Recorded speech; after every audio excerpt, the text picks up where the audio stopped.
Saya tanya nih, kenapa kita sholat? Tuh, udah puluhan tahun sholat, nggak tahu kenapa harus sholat. Satu kan jelas tadi saya jawab kan, membuktikan keimanan kita kepada siapa? Allah. Itu baru hablum minallahnya. Sedangkan dalam Islam itu kan dua konsepnya, hablum minallah, yang kedua hablum minal makhlukat. Bukan hanya dengan manusia, dengan hewan, dengan tumbuhan dan sebagainya. Nah, kalau yang pertama kaitan dengan Allah, selesai kita. Begitu salam, selesai dengan Allah. Kaitan dengan manusianya apa?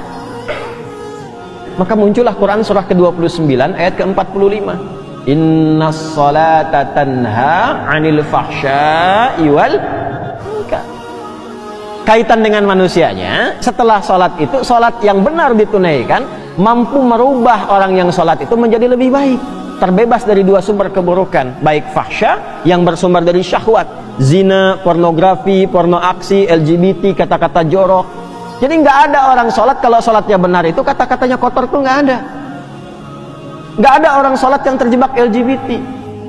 Nggak ada orang yang sholatnya benar yang senang pornografi. Nggak ada orang yang sholatnya benar yang senang dengan perbuatan-perbuatan menyimpang. Nggak ada. Ya contoh paling gampangnya kan dulu pezina banyak di era-era dakwah Nabi Jahiliyah itu. Dan semua jenis zina mereka itu khatam.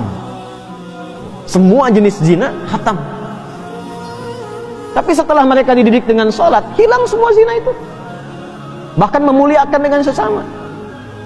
Mungkar itu keburukan yang diingkari oleh hati, sumbernya nafsu perut dan akal. Nafsu perut itu karena terlalu lapar mencuri. Ditambah dengan akal, korupsi. Kan orang bilang kalau ayam mencuri, ya kan? Kalau lebih besar korupsi kan? Padahal sama-sama mencuri kan? Ya kan? Sapi makannya apa? Rumput. Nah, ada orang makannya aspal. Yang harusnya 7 cm jadi 5 cm jadi 2 cm gitu kan? Ya. Nah, itu mungkar namanya. Sehingga banyak rusak, banyak dicek-cek gitu kan? Ya, dipastikan bagus lagi. Nah, itu mungkar. Maaf, mencuri, membuat hoax, berselisih, menipu sampai ke tingkat tinggi, membunuh dan sebagainya, itu mungkar. Orang sholat itu mustahil mengerjakan itu. Karena saat dia selesai sholat, dia sudah terkoneksi dengan Allah. Makanya begitu tuntas sholatnya, dia sudah merasa diawasi Allah, nyambung dengan Allah. Ya bagaimana orang diawasi Allah berbuat maksiat ketika dia sadar Allah mengawasinya? Itu yang dimaksud Quran surah ke-4 An-Nisa ayat 103. فَإِذَا قَضَيْتُمُ الصَّلَاةَ فَاذْكُرُوا اللَّهَ قِيَامًا وَقُعُودًا وَعَلَى جُنُوبِكُمْ. Kalau engkau sudah tuntas mengerjakan sholat, maka engkau akan punya koneksi. Kalau benar sholatmu, engkau terkoneksi dengan Allah. Zikir itu terkoneksi, nyambung. Kalau merasa belum connect karena banyak pikiran dunia, padahal harusnya dibuang. Ya, makanya saat sholat kan kita mengangkat begini kan? Itu diantara ilmu hikmahnya, ketika sedang sholat tuh buang urusan dunia ke belakang, jangan dibawa. Pasrahkan diri kita sepenuhnya pada Allah, buang ke belakang. Ini kadang yang terjadi, tangannya begini, dunianya malah ikut. Makanya ketika takbir itu, lisan mengucapkan Allahu Akbar, tapi di pikirannya handphoneu akbar, proyekku akbar, sendalku akbar, jemuranku akbar. Karena dunia ikut. Kan? Sering terjadi begitu ya? Ya? Kembali. Nah, ini yang menjadikan manfaat sholat gak diraih. Akhirnya apa? Tanha anil fahsya'i wal munkarnya gak dapat. Konektivitasnya berkurang. Untuk menutup itu pasca sholat, kemudian diajarkan zikir. Kenapa akhirnya istighfar, zikir pertama yang kita ucapkan? Kan ba'da sholat itu Assalamualaikum warahmatullah. Salam itu menutup sholat. Assalamualaikum warahmatullahi wabarakatuh. Assalamualaikum warahmatullahi wabarakatuh. Selesai nih.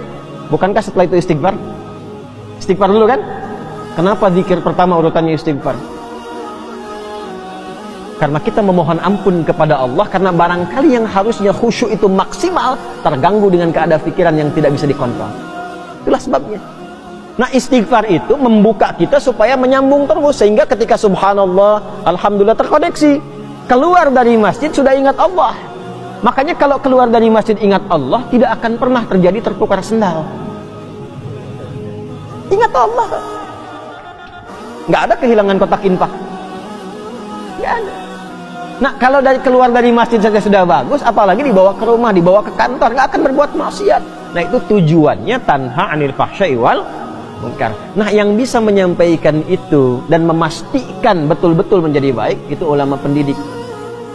Makanya di pesantren itu bukan cuma diajar di kelas, sampai di asrama dilihatin, diawasi, didoakan, dipantau perkembangannya. Nah ini beliau Hadratus Syekh ini termasuk ulama pendidik.